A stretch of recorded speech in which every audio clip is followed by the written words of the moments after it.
Wow. Okay. So, video, welcome back. We are going to be doing our effects. So we've done EQ and compression last video. This is where it gets fun. First off, buses and sends is the topic of today. A send is basically you're sending, say I've got my vocals track and I want to add reverb.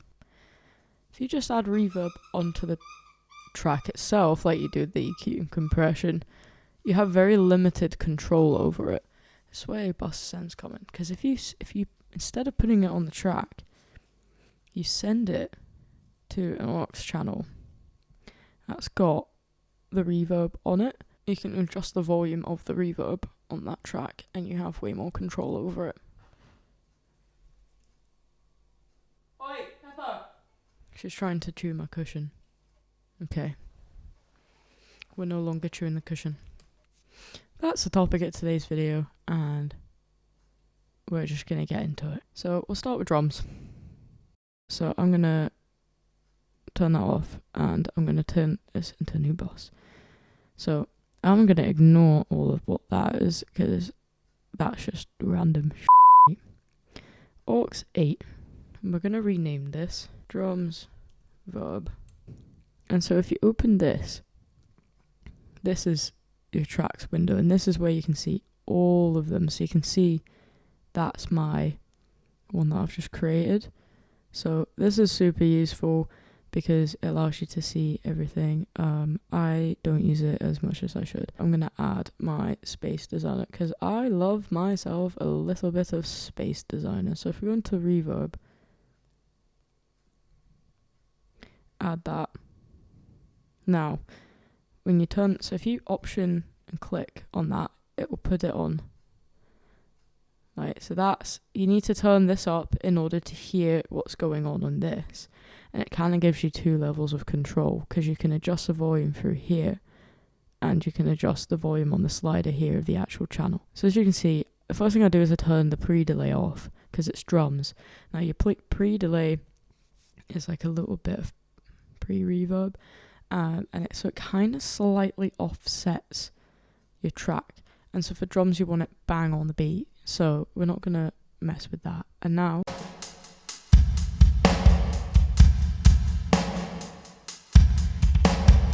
and I want that to come down like that.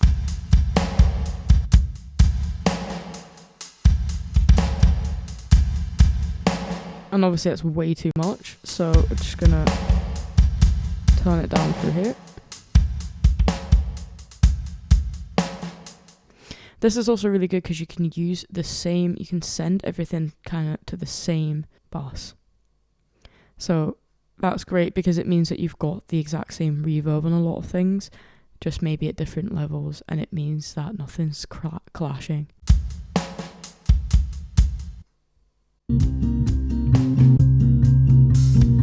Is it too late?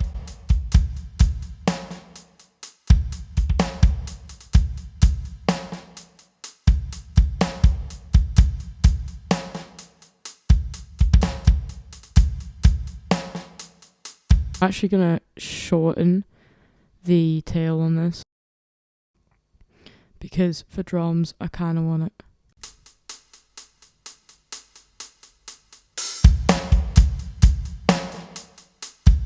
That's it. Oh, how I'm really feeling. Gonna do the same thing for the clip bit, so I'm just gonna put that onto this and turn that off.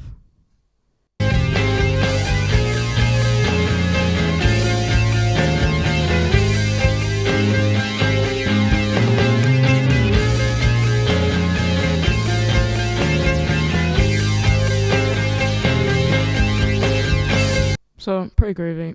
Just a bit of a short tail so that the reverb doesn't last too long on the drums because otherwise it's just going to clash. So now I'm not really going to touch the bass. Bass is fine. I don't really add reverb to my bass. This, however, is going to get sent to this.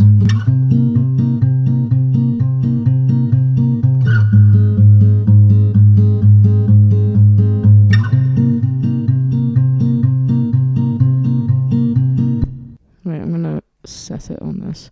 So see how I'm flicking that really quickly?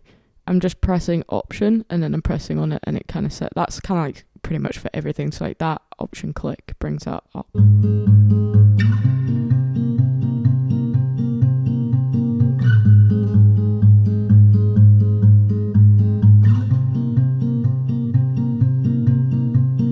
I just need to check how I had that. I think I had that, yeah.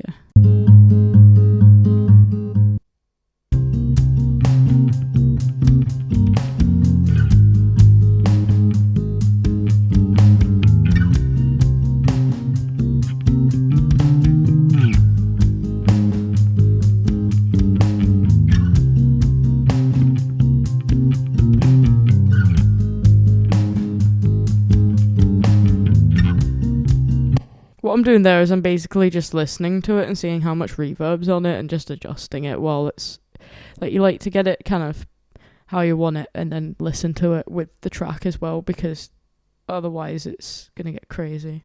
I've got to deal with this.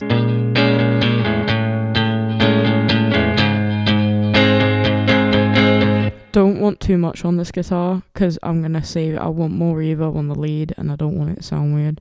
I don't know what's going on with that, but I think that'll be pretty good for the other one.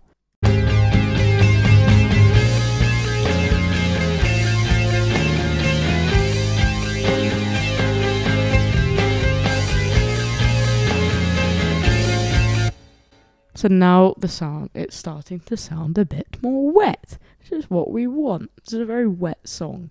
And that sounds really f***ing weird. So, lead. I think I'm gonna send it to that same one.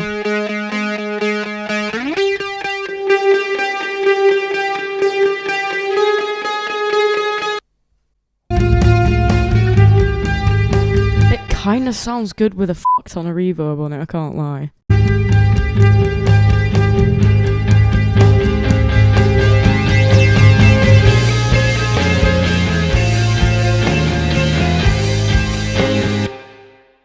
But I am going to turn it down just a little bit because I know the delay and stuff on the vocals is probably going to clash with it. So we're going to do vocals now. These guys are, I've got presets, so I'm going to make another one here. So on here, the great thing about Logic is that you can save presets. So when I go into load, because you can save as, I go into load, it's already there. Lights out, Vox. Why can't I look away? I'm just gonna get turned on to Vox. Would you feel the same? I watch you weeping. Why am I still sleeping? Sounds good to me. Now I've got to do this. Is gonna be on to 2 bosses. I don't feel any different. That reverb sounds class, I'm not gonna lie. Then you're gonna add a second boss. So for the delay, I'm gonna add an echo. When I look at you, I don't feel any different. This is the tricky part. The feet, right? So, oh my god, I forgot to explain the plugin. Right, okay. So what I'm doing here, right, so your dry signal is just like your raw track signal. Your wet is your effect. It's just pure delay. Your feedback is basically how many times it repeats itself. So if I turn this down, it's repeating itself less. Probably one of the most important effects that you should bus, because I can have this a little higher than I would if it was on the track, and then I can just turn it down. So it means that I get that effect and the feedback that I want without having too much on, if you know what I mean.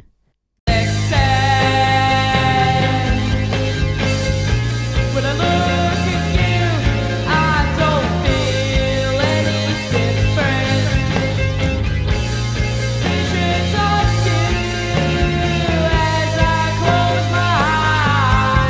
Yeah, and another thing we can do with the echo is you can change, like, I've got it going, right, so it's a core note.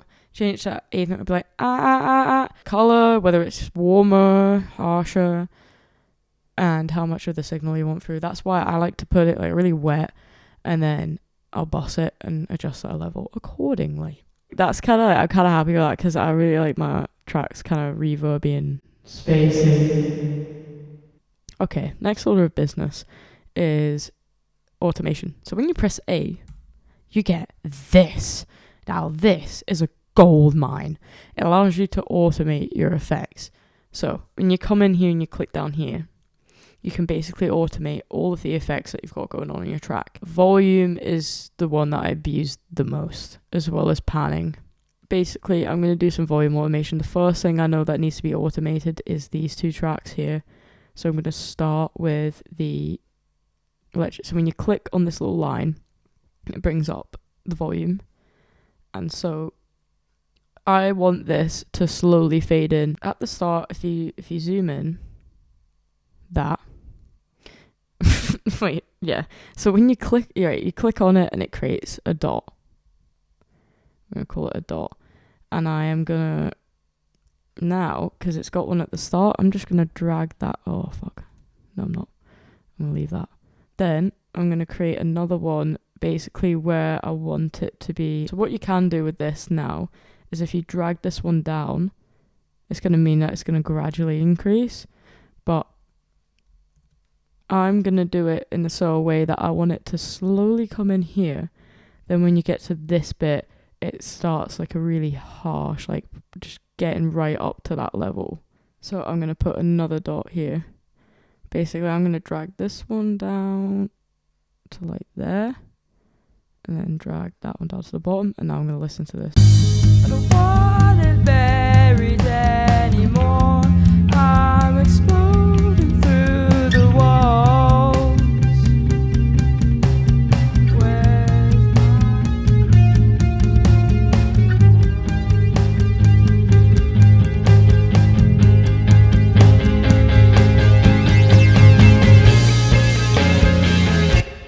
So I'm going to do the same thing to these two tracks.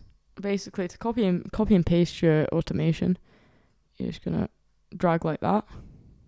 Command C. Put your thingy-majiggy marker thing at the start where you want it to start. Click on the track. Make sure you have that track selected that you're pasting on. Then just Command V. And that's how you copy your automation.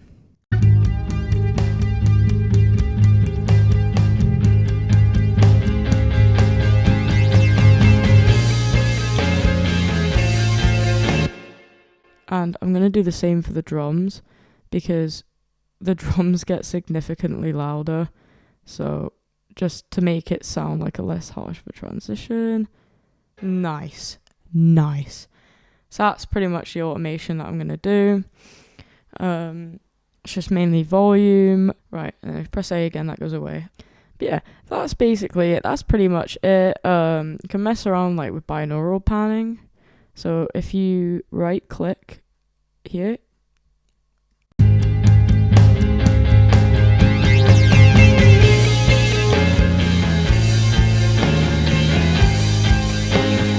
I kind of like having it towards the back, this thing.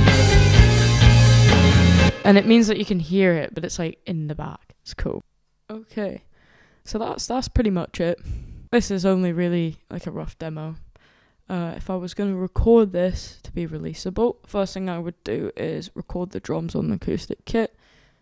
I would record the electric and the lead through a proper amp that's mic'd up. And I would also use a better microphone and not record vocals in my kitchen, because I did end up recording vocals in my kitchen. This video is mainly just for trying to get your basics and mixing, because once you get a grasp on this, then you really start to develop your ear.